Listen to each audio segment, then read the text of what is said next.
What's going on, family? This is Scrapbook Boxing Museum of the Forgotten Fisticuffs series. Let's take a look at Johnny Colin.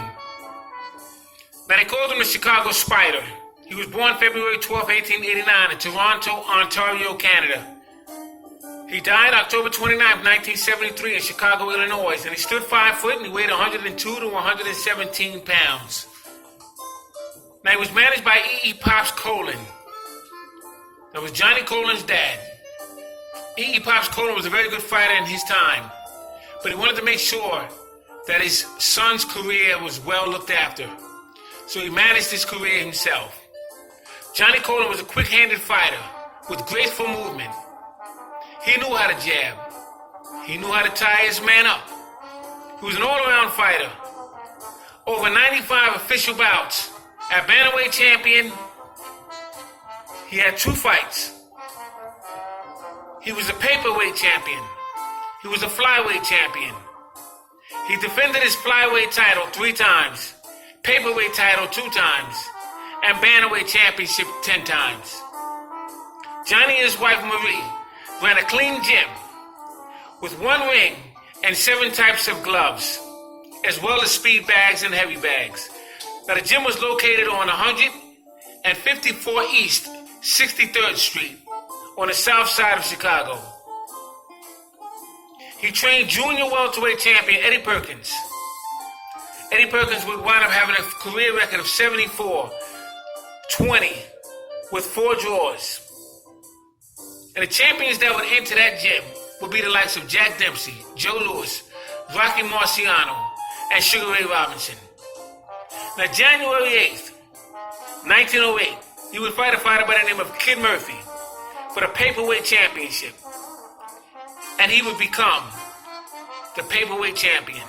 March 6, 1910, he would face Jim Kimmick, New Orleans, Louisiana. He would knock him out in 19 rounds and establish the bantamweight championship.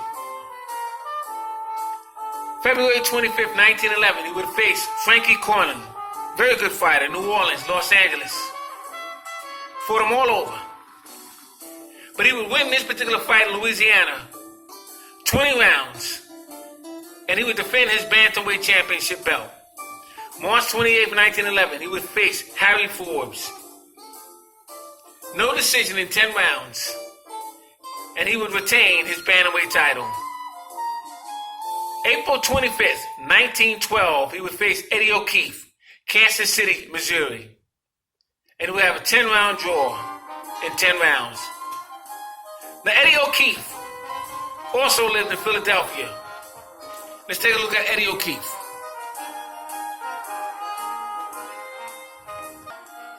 Now, Eddie O'Keefe was a very good fighter himself.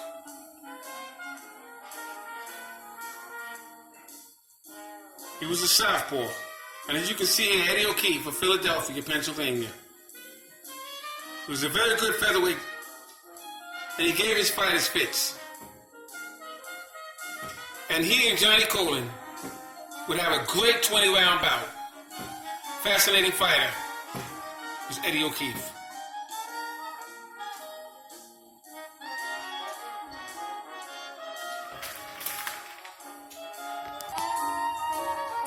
May 14th, 1917, he would face Pete Herman. They called him Pete Kid Herman. And he would lose to him in 3 rounds. Pete Herman was a very good fighter himself. He would eventually become a world champion. Salute to Pete Herman. Charlie Gorman, who would eventually become Rocky Marciano's trainer and manager.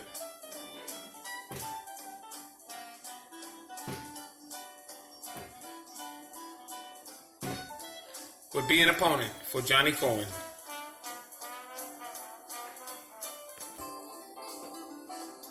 Now, Johnny Colin would fight the likes of Kid Williams, October 18th, 1912 in New York.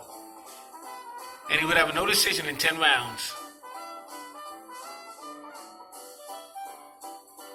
He would face Kid Murphy. He would face all the great fighters of his time. So salute to Johnny Colin. very good fighter. I just wanted to introduce you to him. Here at the Museum of the Forgotten Fisticuffs series. All great fights and all great fighters will never be forgotten on my channel. Salute to these fighters. Thanks for hanging in there with me. Scrapbook Boxing, Museum of the Forgotten Fisticuffs series.